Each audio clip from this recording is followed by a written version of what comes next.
Good morning. This is Preeti Kaushik and welcome back to your channel Preeti Kaushik Classes. देखो जैसे कि हम part कर रहे हैं लाइबिलिटीज ऑफ द ऑडिटर का पार्ट 1 हमने कंप्लीट किया। आज हमने करना है लाइबिलिटीज ऑफ द ऑडिटर का सेकंड पार्ट। हम लाइबिलिटीज कर रहे हैं ऑडिटर की, तो हमने पहले कर लिया कि सोल प्रोप्राइटरशिप के केस में क्या ऑडिटर की लाइबिलिटी होते हैं, फिर हमने पार्टनरशिप के केस में क्या। देन हम मेन जो बात कर रहे हैं ना वो कंपनी के केस में कर रहे हैं कि लाइबिलिटीज जो होंगी ऑडिटर की वो कंपनी के केस में कैसी होंगी। तो मेन हमने कहा था कि दो टाइप की लाइबिलिटीज होती है, एक होते हैं सिविल लाइबिलिटी एंड दूसरी होती है क्रिमिनल लाइबिलिटी। सिविल लाइबिलिटी के केस का हमने फर्स्ट पार्ट कंप्लीट किया था कि लाइबिलिटी फॉर नेग्लिजेंस। आज जो हमने सेकंड पार्ट से हम शुरू करेंगे और हो सकता है कंप्लीट कर जाएंगे। सेकंड पार्ट है हमारा लाइबिलिटी फॉर मिसफियंस।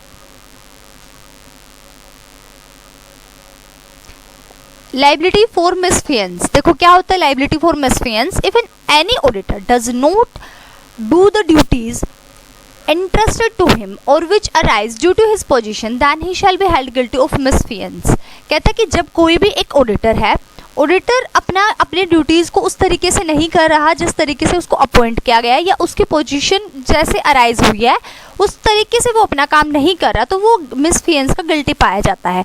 मिसफियंस का गिल्टी पाया जाने का मतलब है ऑडिटर का, जब ऑडिटर को जो काम दिया गया, ऑडिटर को जो ड्यूटी अपॉइंट की गई है, ऑडिटर अपने उस ड्यूटी को अच्छे तरीके से फुलफिल नहीं कर रहा। कहता है on the other hand doing prohibited task also amount to misfeasance. दूसरी बात कहता है कि अगर हम दूसरे बारे में बात करें तो कहते हैं जो प्रोहिबिटेड टास्क है कि ये ऑडिटर को काम नहीं करने, अगर ऑडिटर वो काम कर रहा है तो इट मीन्स वो मिसफियंस है। There is an difference between negligence and misfeasance. अब आपको कंफ्यूज नहीं होना कि नेग्लिजेंस एंड मिसफियंस एक ही चीज़ है, नेग्लिजेंस और मिसफियंस के अंदर डिफरेंस है। If the auditor does not dispense his duty exercisingly full caution, intelligence and honesty, he shall be guilty of the negligence। अगर एक ऑडिटर अपना काम caution, intelligence and honesty के साथ नहीं कर रहा तो it means वो गिल्टी है किस चीज़ का, नेग्लिजेंस का। On the other hand, misfeasance includes fully or partially not doing any task or fully or partially doing any prohibited task। दूसरी तरफ अगर हम बात करें मिसफियंस की तो कहता है अगर हम फुली या फिर पार्शियली किसी काम को, यानी ऑडिटर किसी काम को कर ही नहीं रहा या कर तो रहा है तो वो कैसा काम कर रहा है, वो कर रहा है प्रोहिबिटेड टास्क। ध्यान से सुनो, जब भी नेग्लिजेंस की बात आ रही है तो कह रहा है ऑडिटर कोई भी काम ऐसा कर रहा है, मतलब कि ऑडिटर अगर अपना काम with question, intelligence and honesty के साथ नहीं करा तो इट मीन्स वो गिल्टी है नेग्लिजेंस का।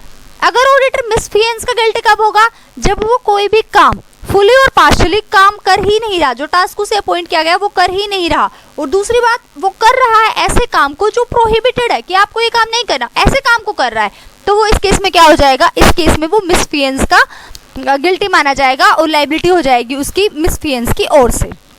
तो कहता है if in negligence the work is completed but not with due caution and honesty, here as in the case of misfeasance the work is totally or partially not completed। कहता है जब भी negligence का case आता तो काम को complete किया जाता है लेकिन बिना क्वेश्चन और ऑनेस्टी के साथ, लेकिन मिसफियंस की जब बात आती है तो हम कहते हैं कि टोटली और पार्शियली उस काम को किया ही नहीं गया। If the auditor is held guilty of misfeasance, breach of trust or other excess, then he is liable to pay damages for the same and can be compelled to do so। तो कहते हैं अगर auditor again मिसफियंस का guilty पाया जाता है तो उससे वो सारे डैमेजेस पे करने पड़ेंगे जो उसकी वजह से हुए हैं, तो वो लाइबल होगा उन डैमेजेस को पे करने के लिए। देखो हम सिविल लाइबिलिटी की बात करें इसीलिए कोई मतलब इम्प्रिजनमेंट, फाइन वगैरह तो होगा नहीं, बात यहाँ पे यही आएगी कि डैमेजेस पे करने पड़ेंगे। आपको पहचानना ये है कि ये जो लाइबिलिटी है ये मिसफियंस की है या ये लाइबिलिटी जो है ये नेग्लिजेंस की है। नेग्लिजेंस की तब होगी जब कोई भी ऑडिटर अपना काम डिलिजेंटली, ऑनेस्टली नहीं कर रहा है और कोई भी काम अपना विद क्वेश्चन नहीं कर रहा है। मिसफियंस की तब होगी जब ऑडिटर कोई ऐसा काम नहीं कर रहा जो उसे करना चाहिए, प्रोविजन में है कंपनी एक्ट के अंदर कि आपको ये काम करना है, ये सारे काम आपको करने के लिए कहा गया और ऑडिटर उनको ना फुली कर रहा ना पार्शियली उस काम को कर रहा है, या फिर ऐसा टास्क कर रहा है जो कि मना है कि आप ये काम नहीं कर सकते, प्रोहिबिटेड टास्क को फुली और पार्शियली कंप्लीट कर रहा है, तो इन दोनों केस में वो गिल्टी पाया जाएगा मिसफियंस का। तो कहता है अगर ऐसा केस होगा तो ऑडिटर को क्या करना पड़ेगा, डैमेजेस पे करने पड़ेंगे। The company can file a case against the auditor of misfeasance only during its lifetime, and if the company is being liquidated, then the liquidator or any creditor or member of the company can file a case against the auditor for misfeasance। कहता है जो company है ना वो auditor का जो case है यानी मिसफियंस का केस ऑडिटर के ऊपर अपनी लाइफ टाइम के अंदर ही फाइल कर सकते हैं। ऐसे नहीं कि जैसे कंपनी लिक्विडेट होने के बाद फाइल नहीं कर सकते। जैसे कंपनी लिक्विडेट हो जाएगी और पाया जाता कि ऑडिटर मिसफियंस के लिए गिल्टी था, तो फिर कंपनी का जो भी यानी लिक्विडेटर हुआ जिसने कंपनी को लिक्विडेट किया है, जो लिक्विडेटर अपॉइंट किया गया वो कर सकता है मिसफियंस का केस फाइल ऑडिटर के ऊपर, क्रेडिटर कर सकता है और कंपनी का कोई मेंबर कर सकता है। ठीक है, कहता है if any auditor is guilty of misfeasance और breach of trust against the company, अगर कोई भी ऑडिटर मिसफियंस का गिल्टी पाया जाता है या फिर ट्रस्ट को तोड़ने के लिए गिल्टी पाया जाता है, then in order to prove the same the company will have to establish the following 3 facts against the auditor. तो कहते हैं आप इस बात को कैसे प्रूव करोगे कि जो ये सेम ऑडिटर है ये मिसफियंस का गिल्टी है, इसने ट्रस्ट को ब्रेक किया है। ठीक है, तो इस बात को प्रूव करने के लिए यहाँ पे कुछ फॉलोइंग फैक्ट्स दे रखे हैं। अगर ये बात प्रूव करने में कंपनी सक्सेसफुल रही तो इट मींस ऑडिटर जो है गिल्टी है मिसफियंस का। First point, the auditor had a duty towards the plaintiff client. जो ऑडिटर है उसकी ड्यूटी होगी, यानी उसने ऐसे चीज का उल्लंघन किया है जो उस ऑडिटर को ड्यूटी मिली हुई है कि ये मेरी ड्यूटी है, क्लाइंट ने उसको ऐसी ड्यूटी दे रखी है। The auditor had a duty, auditor के पास एक ऐसी ड्यूटी है टुवर्ड्स द क्लाइंट के टुवर्ड्स ड्यूटी मिली हुई है उसे, जिसको हम प्लेंटिफ भी बोलते हैं। The auditor did not perform his duty towards the plaintiff. और दूसरी बात क्या है, और ऑडिटर ने वो काम परफॉर्म नहीं किया जो ड्यूटी उसे अपॉइंट की गई, क्लाइंट ने ड्यूटी अपॉइंट की और क्लाइंट की जो ड्यूटी है उसको अब परफॉर्म नहीं किया ऑडिटर ने। As a result of such misfeasance, और इस मिसफियंस का रिजल्ट रहा कि जो प्लेंटिफ है उसे लॉस सफर्ड करना पड़ा। ठीक है, 3 बातें ध्यान में। पहली बात, ऑडिटर को कोई ड्यूटी सौंपी गई थी क्लाइंट के थ्रू, और क्लाइंट के थ्रू जो ड्यूटी परफॉर्म करने के लिए बोला गया ऑडिटर ने वो परफॉर्म नहीं की। और तीसरी बात, और जो क्लाइंट है उसे इसकी वजह से लॉस सफर करना पड़ा। कहते हैं in legal terminology the person filing the case is referred to as plaintiff. जो भी पर्सन, मतलब अगर लीगल टर्मिनोलॉजी में हम देखें तो क्या होता है, जो भी केस को फाइल करता है, केस को फिल करता है, उसको हम प्लेंटिफ बोलते हैं। And the person against whom the case is built is referred to as respondent और डिफेंडेंट। और जिसके खिलाफ ये केस किया जाता है उसको हम डिफेंडेंट और रिस्पोंडेंट बोलते हैं। Under section 463 of the companies act, if the courts are convinced that the auditor has done his duty exercising due alertness, honesty and intelligence, then the auditor may be absolved of the charges of the misfeasance for breach of trust filed against him and relieved of his liability to pay damages। कहते हैं लेकिन जो हमारा section 463 है companies act का, उसके under अगर auditor पाया जाता है, यानी कोर्ट ये फैसला सुना देता है कि ऑडिटर गिल्टी नहीं है, ऑडिटर ने अपना सारा काम अलर्टनेस, ऑनेस्टी और इंटेलिजेंस के थ्रू किया है, तो आपका जो भी ये ब्रीच ऑफ ट्रस्ट मिसफियंस जो भी आप बोल रहे हो, इससे ऑडिटर को मुक्त कर दिया जाएगा। Usually auditor resort to this section only in order to protect themselves. जो ऑडिटर्स हैं इस सेक्शन को तभी यूज करते हैं जब उनको लगता है कि हमें अपने प्रोटेक्शन की जरूरत है। तो 463 सेक्शन जो कंपनीज एक्ट का वो ये बात बोलता है कि अगर ऑडिटर ने अपना काम अलर्टनेस, इंटेलिजेंस एंड ऑनेस्टी के साथ किया है तो फिर ऑडिटर की गलती नहीं है, ऑडिटर को डैमेजेस पे करना ऑडिटर लायबल नहीं होगा। लीगल डिसीजन, अब हम लीगल डिसीजन की बात करेंगे जो हम हर केस में पढ़ते हैं। तो कहते हैं legal decision, the important legal decision related to misfeasance और ब्रीच ऑफ ट्रस्ट और part of the auditor are as follows. सबसे पहला, Union Bank Limited Allahabad. In this case, a bank manager advanced loans to his relatives against insufficient security and invested funds of the bank in worthless securities। जो union Bank Limited Allahabad की case था, एक जो bank manager है उसने loan advance में दे दिया अपने रिलेटिव्स को, और कैसे दे दिया लोन, बिना ही सफिशिएंट सिक्योरिटी के, यानी सफिशिएंट सिक्योरिटी भी नहीं ली बदले में, इनसफिशिएंट सिक्योरिटी के बदले में लोन दे दिया। And invested funds of the bank in worthless securities, और जो ये फंड था लोन देने के बाद, जो ये फंड है ये जो इन्वेस्ट किया गया ये एक ऐसी सिक्योरिटी में इन्वेस्ट किया गया जो कि वर्थलेस थी।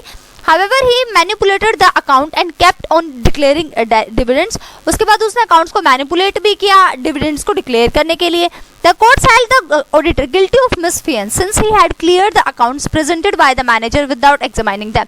क्योंकि जो ऑडिटर था यहाँ पे मिसफियंस का गिल्ट इसलिए पाया गया क्योंकि ऑडिटर ने जो भी मैनेजर्स थे उसको अकाउंट दे उनको बिना देखे, बिना ध्यान से क्लियर किए, मतलब बिना ध्यान से एग्जामाइन किए जो भी मैनेजर ने प्रेजेंट किया उसे क्लियर कर दिया। हाँ जी, ये ठीक है।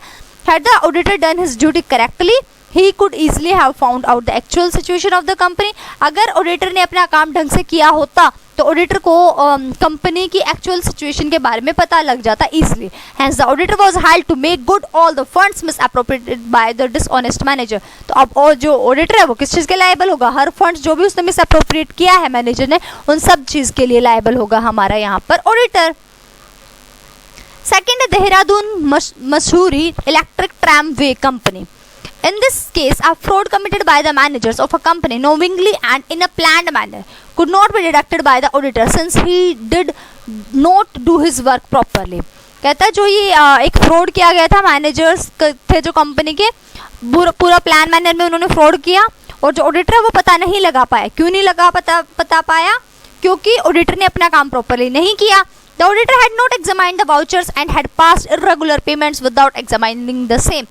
बिना उनको एग्जामाइन किए, बिना एग्जामिनेशन प्रॉपर किए ऑडिटर ने उन वाउचर्स को एग्जामाइन नहीं किया और इरेगुलर पेमेंट्स को ऐसे ही पास कर दिया। As a result of which the company had to borne heavy losses, और कंपनी को हैवी लॉस हो गया।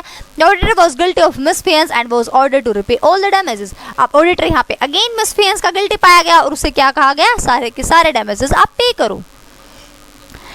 थर्ड आता है हमारा the Westminster road construction and engineering company. In this case the company auditor was also acting in the capacity of accountant. यहाँ पे जो कंपनी का ऑडिटर है वो अकाउंटेंट की कैपेसिटी दोनों की तरफ काम कर रहा था, यानी अकाउंटेंट भी वही था, कंपनी का ऑडिटर भी वही था। The liquidator of the company alleged that even when the actual profit were lower, जो कंपनी का लिक्विडेटर था उसने अलीग किया कि जो एक्चुअल प्रॉफिट है वो कम है। They were inflated by overvaluing assets and undervaluing liabilities. लेकिन उसको इन्फ्लेट, उनको राइज करके दिखाया गया है, एसेट्स को ज़्यादा दिखा के और लाइबिलिटीज़ को कम दिखा के। ये लिक्विडेटर ने बात बताई। As a result of this, the capital of the company was distributed as dividend. और ऐसा रिजल्ट है तो जाहिर सी बात है जब एक्चुअल प्रॉफिट्स कम था तो जो डिविडेंड बांटा गया वो डिविडेंड जो है आउट ऑफ कैपिटल दे दिया गया है। The auditor had acted as a silent spectator to the whole thing. The auditor was held liable because even though there was adequate evidence, he was not able to deduct the inflation of the value of work in progress and concealment of liabilities. जो auditor था यहाँ पे again liable होगा क्योंकि वो चुपचाप हर चीज़ देखता रहा, कैसे उन्होंने स्पेकुलेशन किया है, किस तरीके से उन्होंने अपना जो सारा एसेट्स थे उनकी वैल्यू को बढ़ा चढ़ा के दिखा रखा है। अगर जो हमारा ऑडिटर उसने ध्यानपूर्वक काम किया होता, ध्यान से हर चीज़ को एग्जामाइन किया होता तो ऐसा नहीं हो पाता कि हर चीज़ के आपने ओवर वैल्यू दिखा रखे, एसेट्स की लाइबिलिटीज़ की अंडर वैल्यू दिखा रखे, ऐसा वो पकड़े जाते हैं। Hence it was held that the auditor should make good such capital distributed as dividend with interest. ठीक है, तो यहीं पे यही बात कही जा रही है कि ऑडिटर अगेन यहाँ पे लाइबिलिटी, ऑडिटर की लाइबिलिटी आ जाएगी क्योंकि उसने ध्यान से हर एक चीज़ को देखा नहीं। अगर वो हर चीज़ का उनसे प्रोविज़न देखता कि डेप्रिसिएशन का आपने प्रोविज़न लगा रखा, बैड डेट्स का प्रोविज़न आपने बनाया नहीं बनाया है, हर चीज़ के अगर वो देखता तो ये पॉसिबल नहीं हो पाता कि ओवर वैल्यूएशन कैसे कर दिया उन्होंने एसेट्स का, लाइबिलिटीज़ अंडर वैल्यू कैसे दिखा रखी है। और अगर ये सारा सब कुछ होता तो जो ये कंपनी थी इसे लॉस नहीं भुगतना पड़ता। अगर ये सब कुछ हो गया है और हमने ऑडिटर भी अपॉइंट किया था तो ये सब कुछ गलती ऑडिटर की है। ऑडिटर गिल्टी पाया गया मिसफेयर्स का, इसलिए ऑडिटर लायबल हो गया लॉसेस के लिए। नेक्स्ट हमारा आता है fourth point, Republic of Bolivia exploration syndicate limited. In this case, the auditors were accrued of misfeasance, negligence and breach of contract. तीनों का ही जो auditors थे तीनों का ही guilty पाया गया, misfeasance के भी, negligence के भी and breach of trust के भी। The judge holding the auditor guilty of misfeasance gave the decision that it is expected of the auditors to be aware of the provision relating to their duties contained in the memorandum and article of association of the company. जो जज था यहाँ पे उसने कहा कि auditor guilty है मिसफेयर्स का, क्योंकि उसने जो डिसीजन लिया दैट ये एक्सपेक्ट किया गया था कि ऑडिटर जो अवेयर होगा जितने भी प्रोविजंस हैं ऑडिटर की ड्यूटीज से रिलेटेड, जो भी मेमोरेंडम में आर्टिकल ऑफ एसोसिएशन में ये बता रखा है कि ऑडिटर की ये ड्यूटीज है, तो जाहिर सी बात है हमें ये बात मान के चलेंगे कि ऑडिटर इन सभी के बारे में अवेयर है। In this case, the company had made ultra virus payments which were not deducted by the auditors. तो यहाँ पर कंपनी ने अल्ट्रा वायरस पेमेंट्स की, बाहरी पेमेंट्स की, जिसके बारे में ऑडिटर डिडक्ट नहीं कर पाया। If the auditor had studied the memorandum and article of association, then such irregularities could have been deducted. अगर ऑडिटर ने एक बार मेमोरेंडम और आर्टिकल ऑफ एसोसिएशन देख लिया होता तो कंपनी के लिमिट से बाहर पेमेंट नहीं करने देता, ऑडिटर नहीं देता। उसने बस इतना देख लिया कि हाँ जी पेमेंट हो रही है, इसका वाउचर, इसका ये सब कुछ चेक कर लिया, लेकिन उसने ये तो नहीं देखा ना कि मेमोरेंडम और आर्टिकल आर्टिकल ऑफ एसोसिएशन में यहाँ पे अल्ट्रा वायरस पेमेंट्स हो रही है, जहाँ पे लिमिट लगा रखी कि इससे फालतू पेमेंट आप नहीं कर सकते, उससे ज्यादा पेमेंट की जा रही है। तो कहता है since the auditor had not done so, auditor ने ऐसा नहीं किया और वो लायबल हो गया इन सारी चीजों के लिए, यानी सारे डैमेजेस अब ऑडिटर पे करेगा। फिफ्थ पॉइंट आता है Naidu versus P N Raghuvendra Rao. In this case, the managers had misutilized the fund and assets of the company. यहाँ पे जो managers थे उन्होंने funds का and assets का कंपनी का misutilize किया, which had not been mentioned by the auditor in this report. और auditor ने अपनी रिपोर्ट में कहीं भी इस बात को mention नहीं किया। The judge held the auditor guilty of misfeasance for not including the above information in his report. जज ने पाया कि ऑडिटर यहाँ पे अगेन गिल्टी है मिसफियंस का, क्योंकि उसने सारी इन्फॉर्मेशन को अपनी रिपोर्ट में मेंशन नहीं किया, इंक्लूड नहीं किया। The above discussion clearly bring out the meaning of misfeasance and how the auditor is liable for the same. जो भी अब हमने इतना सारा डिस्कशन कर लिया मिसफियंस के बारे में, आई थिंक आप सबको क्लियर हो गया। तो कहता है कि जो मीनिंग है मिसफियंस का यहाँ पे क्लियर हो गया होगा और कैसे ऑडिटर लायबल होता है ये भी आपको क्लियरली पता चल गया होगा। तो हमारा यहाँ पे कंप्लीट होता है लाइबिलिटी फॉर मिसफियंस।